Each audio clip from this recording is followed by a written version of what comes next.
Goeiedag, good day, fellow South Africans and citizens of the world.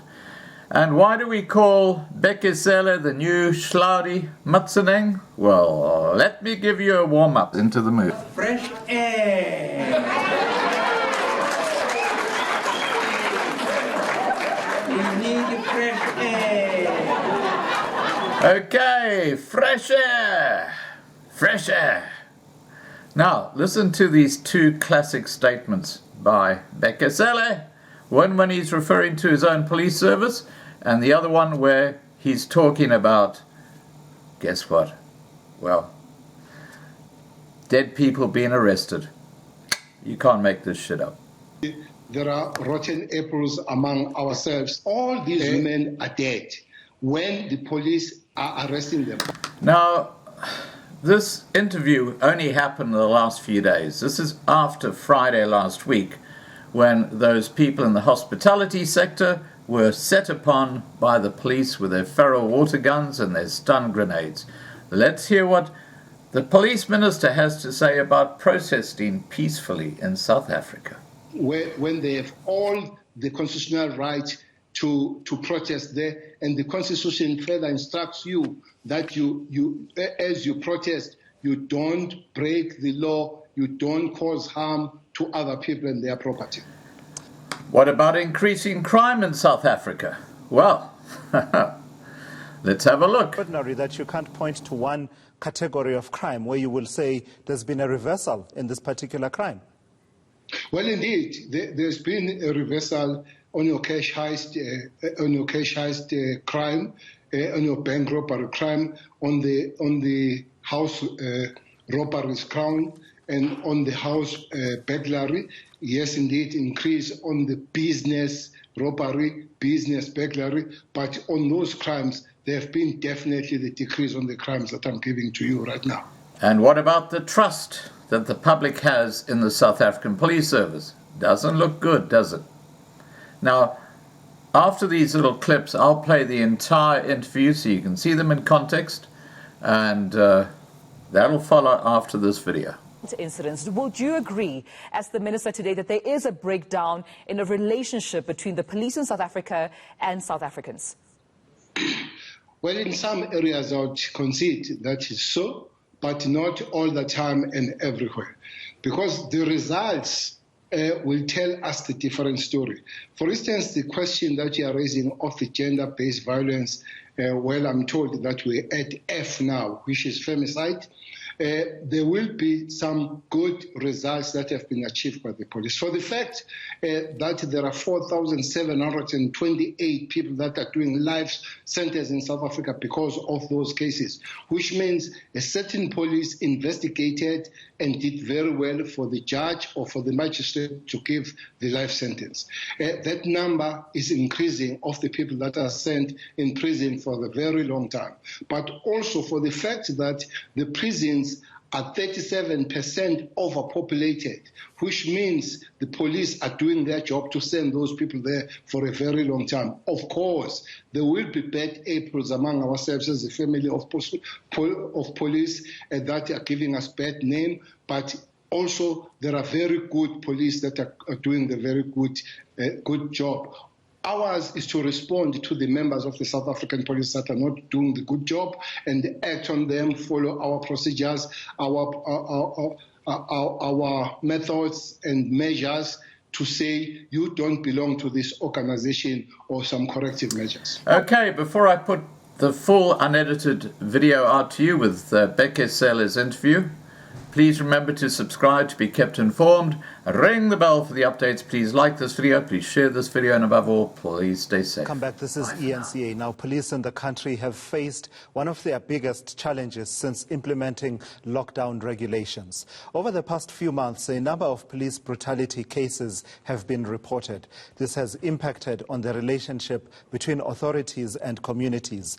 Thousands of police officers have also been infected and affected by COVID-19. Well, let's take that conversation further and other conversations around safety and security. We are joined by the Minister of Police, Bheki Cele. Minister, thank you for talking to us. So your government has this pledge one of the priorities has been for the last decade and a half that people are and feel safe. Well, let me suggest to you, Minister, that many of us are not feeling safe. I certainly don't feel safe in this country. Show me one area where South Africans are demonstrably safer today than they were last year. Well, good morning to both of you there. Indeed, we will be releasing crime stats soon to Lasizwe, but that is not the answer I'm giving to you. Indeed, it should not be the crime stats that tell the story. It should be the people themselves that tell the story that they feel safe. Indeed, you will find that many people that around the country, they believe they are not safe and they don't feel safe. Is exactly our job that we keep working together with the communities on those matters. Well, for your information, I would not say that so-and-so says feel safe, but there will be areas where people, they say life today is better than yesterday, and indeed they will say that life today is worse than yesterday. Ours is to work around that information to make sure that we work together to reduce the fear of the people, the danger around them, the murder, the hijack, the break-ins, and all those kind of things. Minister, crimes are categorized, and you do the categorization yourselves as the police. I find that you can't point to one category of crime where you will say there's been a reversal in this particular crime. Well, indeed, there's been a reversal on your cash heist, crime, on your bank robbery crime, on the house robberies crime, and on the house burglary. Yes, indeed, increase on the business robbery, business burglary, but on those crimes, there have been definitely the decrease on the crimes that I'm giving to you right now. An admission that South Africans don't particularly feel safe now may be seen as a reflection of further admission that there is a breakdown of a relationship between the South African police service as well as society in South Africa. Numerous times, I'm sure you've heard this, South Africans feel that they cannot trust the SAPS. They feel that even when they make that call to report a crime, they cannot trust the steadfastness of the SAPS to respond. When they go to the police stations to report a crime, they cannot entrust the SAPS to deal with the matter in a matter of urgency and sensitivity. Amongst other things, when reporting rape incidents or sexual assault. As the Minister today, that there is a breakdown in a relationship between the police in South Africa and South Africans? Well, in some areas I would concede that is so, but not all the time and everywhere, because the results will tell us the different story. For instance, the question that you are raising of the gender-based violence, well, I'm told that we're at F now, which is femicide. There will be some good results that have been achieved by the police. For the fact that there are 4,728 people that are doing life sentences in South Africa because of those cases, which means a certain police investigated and did very well for the judge or for the magistrate to give the life sentence. That number is increasing of the people that are sent in prison for a very long time. But also for the fact that the prisons are 37% overpopulated, which means the police are doing their job to send those people there for a very long time. Of course, there will be bad apples among ourselves as a family of police that are giving us bad name, but also there are very good police that are doing the very good job. Ours is to respond to the members of the South African police that are not doing the good job and act on them, follow our procedures, our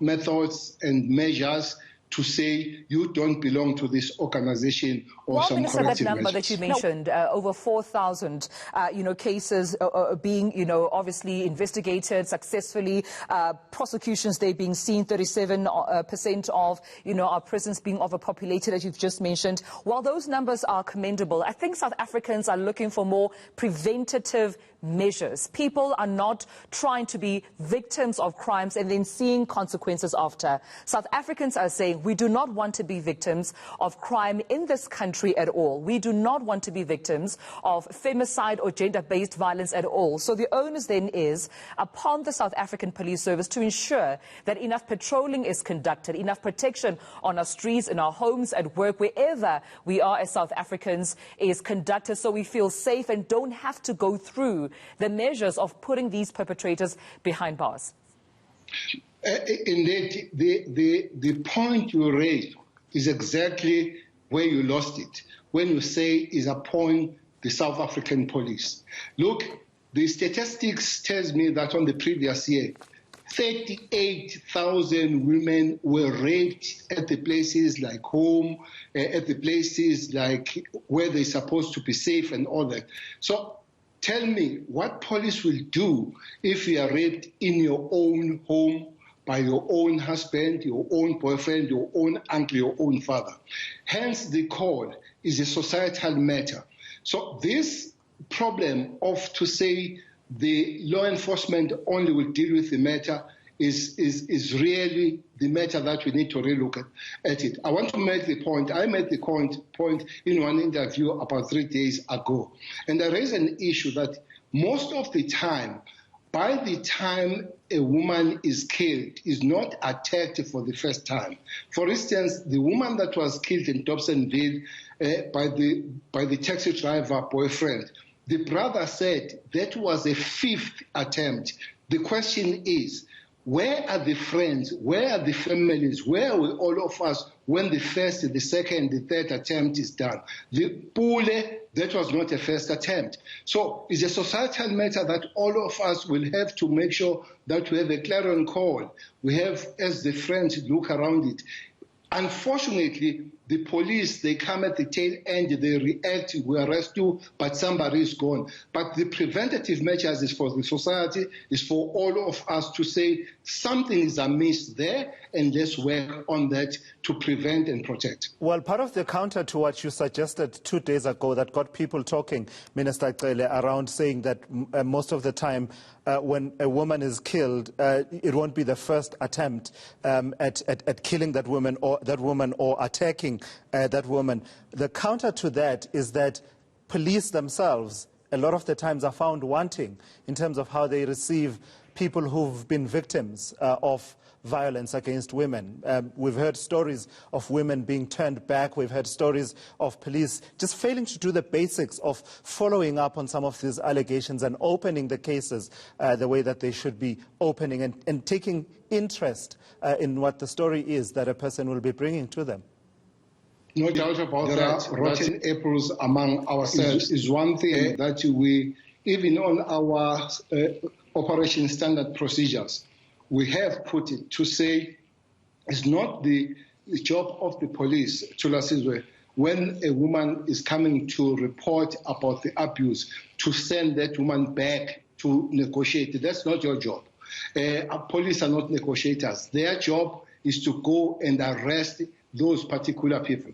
So when we get that information, we act on that. But not only that, we have tried to give an extra training on the specialization of this matter, which the unit that is called FCS.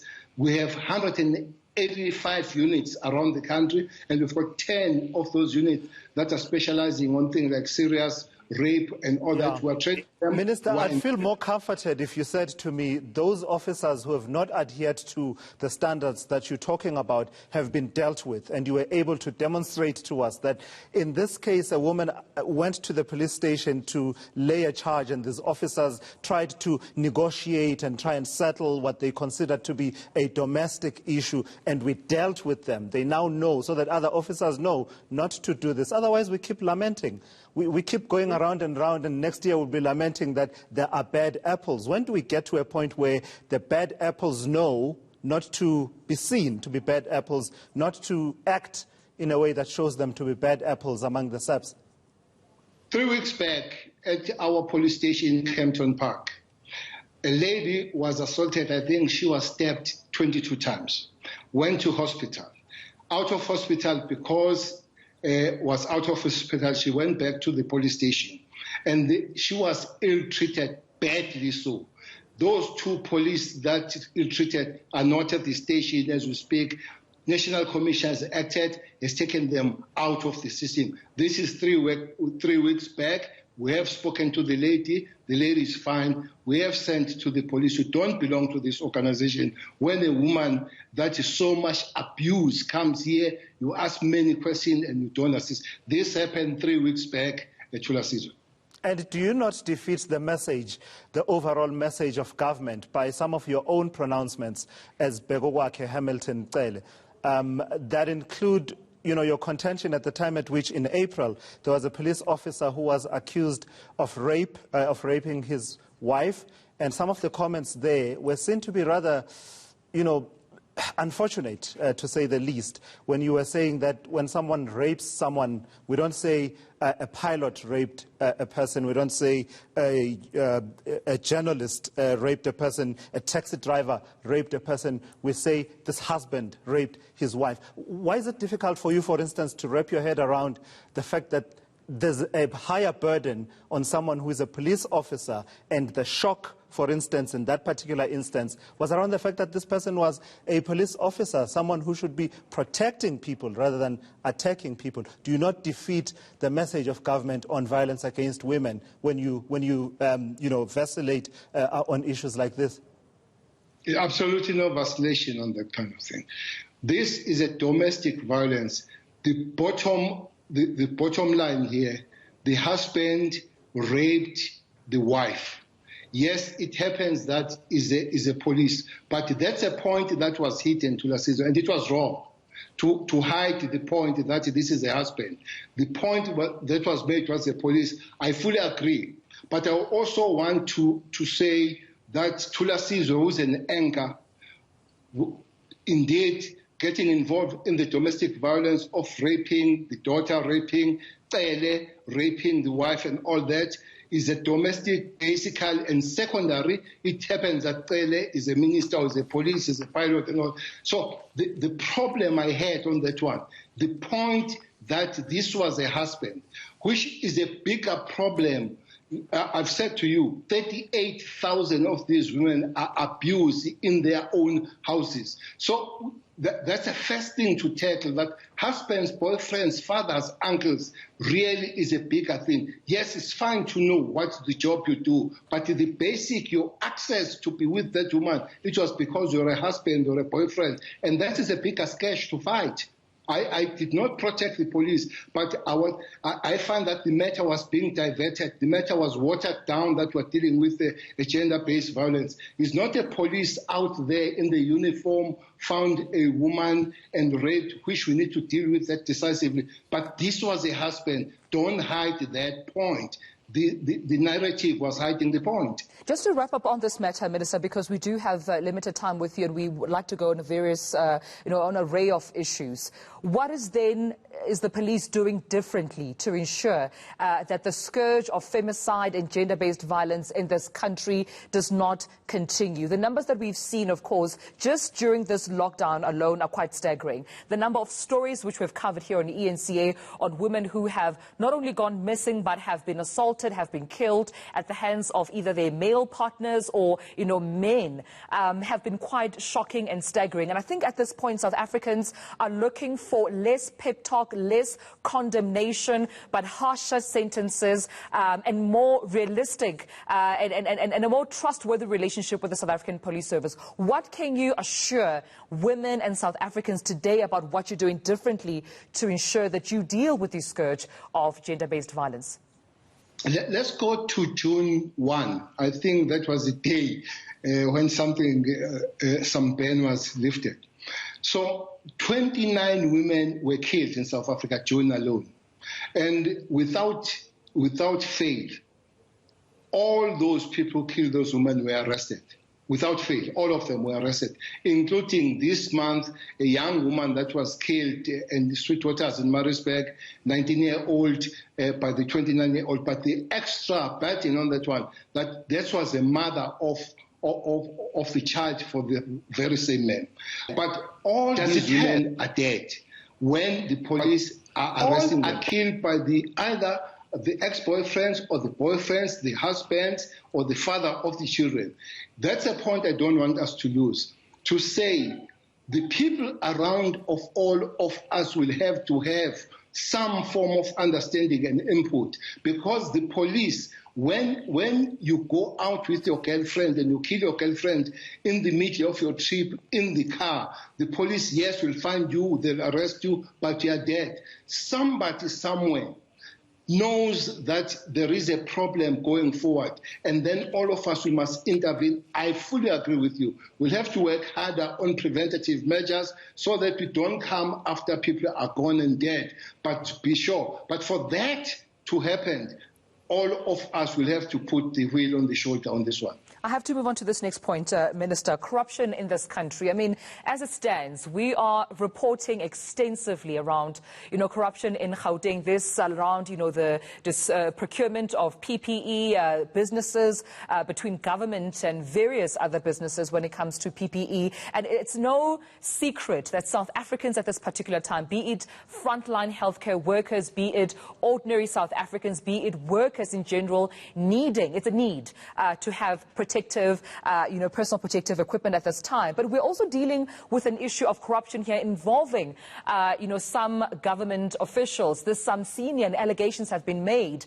My question to you is, what are you doing when it comes to investigations, when it comes to arrests of government officials who are found to be involved in any corruption related to PPE in this country? Well, fortunately for us police, we're not looking at the government corrupt people. We're looking at corrupt people. Because these government people, for them to do corruption, they will do it.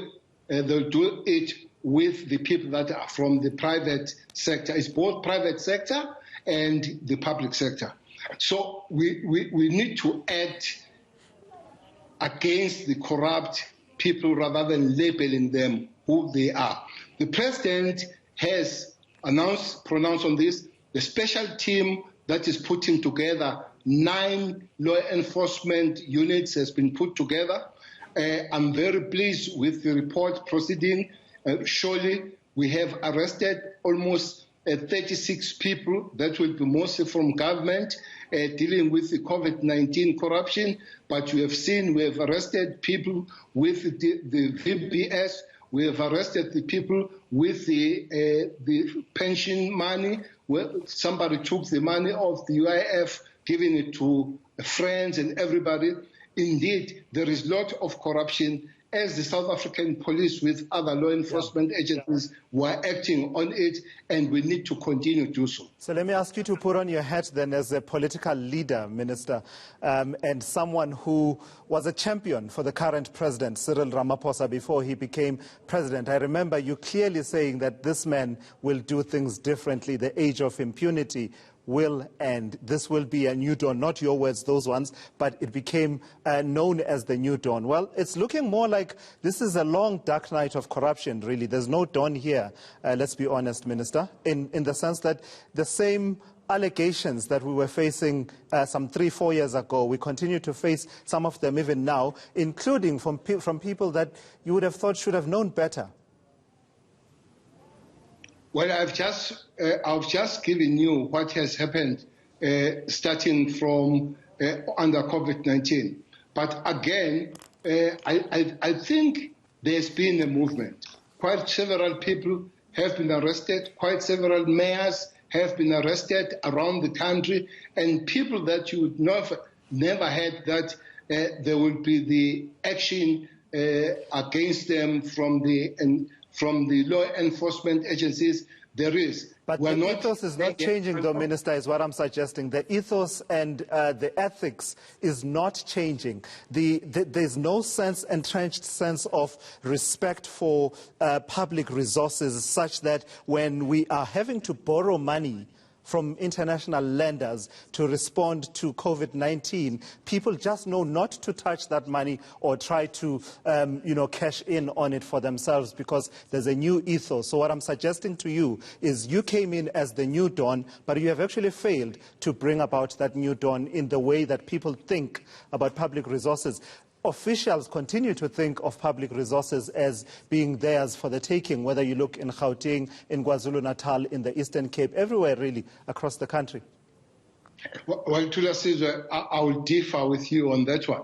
You know, there was a tradition where everybody was fine that things were happening without raising the finger. I'm saying to you, yes, we haven't covered the ground that we're supposed to have covered in the last 2 years that this administration is there. But for the fact that even the structures that were flattened, even the structures that were killed, we are working on them. The president is working on them. The new appointments, your Hawks, your NPA, and other people, that tells you that we're taking direction. It took some time to flatten this structure. It's going to take some time. But from where I stand, somewhere it has been started. From a political ethics point of view, Minister, and as a politician, a senior one, I will not accept a fence-sitting answer from you. Should Kusala Diko be acted against in terms of, right now she's on special leave as it is, but should she have a strong action taken against her, and should she have known better as a senior political leader in Gauteng, and should Bandile Masuku be asked to step aside? A political answer of a politician of your caliber and experience. While investigations are being done, if they are found to have been the wrong side of the law, you act, and decisively so. Should government officials be doing business with, should senior leaders in the political movement and in government be doing business, or their families be doing business with government? Do you see the conflict of interest there? It doesn't need the conflict of interest. It needs what the law says. The law says the government people cannot do business with government. If you do business with government, when the law says you can't do it, you are breaking the law.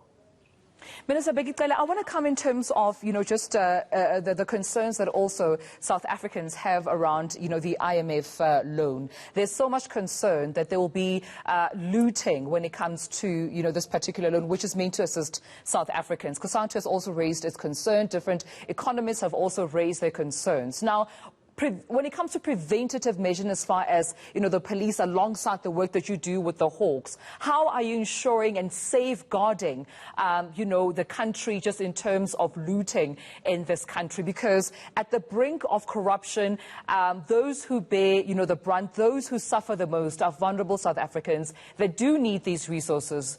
The reason why 26 years later into our democracy, we're still seeing loopholes when it comes to the health sector, in our education sector, and some of the challenges that government is currently facing is because of corruption. And the police, I believe, needs to play a very active role in ensuring and safeguarding that those who are found to be looting, found to have acted in acts of corruption, are held accountable. How are you then promising that no looting in this country will further take place?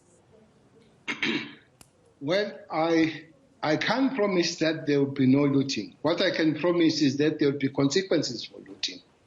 The police are part of the chain that deals with those things. It's not just the police. It will be your prosecution, it will be your financial FIC, it will be your auditor general, it will be everybody. The police, especially dealing with their specialized units under Hawks, will have to act wherever they receive information, wherever the information is brought forward to them. As I've said to you, that from where I am seated, I have started to see good actions from the Hawks. I'm sure you have seen your UIF, you have seen your VPS, you have seen the arrest of the somewhere in Johannesburg of the FNB, including the COE, the COEs and FCOs of this organization. That is happening. So let's try hard to work with the structures that are preventative, like your Auditor General, your FIC, but the police themselves should work with these structures. When then it happens, if it has gone through the organization that are preventing, police must act and give us results, and there should be consequences for the people. Either they are private or they're in public sector. All right, Minister, while we're having this conversation, South Africa as well has questions that they would like to ask you. We're receiving this question from Hlaudi on Twitter, and they have asked you, Minister, are you planning to put cameras on police officers, or this will actually never happen in South Africa? I'm sure he's asking about body cameras. Right. Yes, it sounds like it. Yeah, well, technology is the part of policing all over the world, and we need to move towards that. We have tried, we have spoken about it here, but it's opposed from some quarters. But remember, South Africa also is a highly democratic country where people, they think of the privacy of their lives and all that. But it's a good thing to do, but we'll have to navigate the situation among the Human Rights Commission and other people that are opposed to it. But any form of technology that will improve policing definitely will have to be implemented. Yeah, personally, Minister, I would say that's actually a very good suggestion there from one of our viewers for body cams to be on police officers. So we don't have this toing and froing of saying this happened, this didn't happen. But anyway, let me quickly sneak in the other questions we are receiving from our viewers. There's a theme here, Minister, about your attitude towards alcohol. I mean, so someone called Rose Gold talks about your attitude towards alcohol and saying police visibility is only prominent when there's an alcohol ban, and that continues with someone called Gumede Jr. But let me actually read out the question from Uze Africa, who says, why do you insist on being a fundamentalist and making alcohol your scapegoat? You are twisting crime stats during a pandemic to suit your agenda and make it seem like you are actually doing your job. Well, are you done with your question? Yes, I am. That's the question from one of our viewers, Uze Africa. No, personally, I can afford to drink alcohol, any form of alcohol. Can buy it and keep it. Some of it is in my house. My friends would know that, that visit me. But I really shudder to understand the consequences of the alcohol. You know, I have few friends that have gone and down because of alcohol. I don't have a single one that is up there, is high there, because it was promoted and put by alcohol there. Some of my friends are 6 feet underground. Some of them are down and out because of alcohol. Personally, I do have a problem of the abuse of alcohol. I want to repeat, the abuse of alcohol. So if South Africans, by the way, Thulasizwe, there are 31% of South Africans that are taking alcohol. All this trouble of the bunging and all will come from there. So that's personal. Drink your alcohol, be good with it, be social. I don't have a problem. But I guess what the viewer is saying, Minister, is that this doesn't absolve you from doing your job. I mean, we can't face a situation where you keep pointing to alcohol every time we say crime is on the increase. In 2010, when it went down, when crime went down, there was still alcohol, but you were able to put some actions into place that saw a turnaround in crime. So it means that you can still do it even if we have alcohol in our society. I don't know where you get this new thing now of asking questions and don't want answers. You asked two-folded question about my personal attitude to alcohol. I gave you an answer on that one. The second one is a question of the so-called stats that I'm abusing. The crux of the matter, Thulasizwe, is that crime is less when there is minus alcohol, no doubt about that. We will be giving those crime stats out there.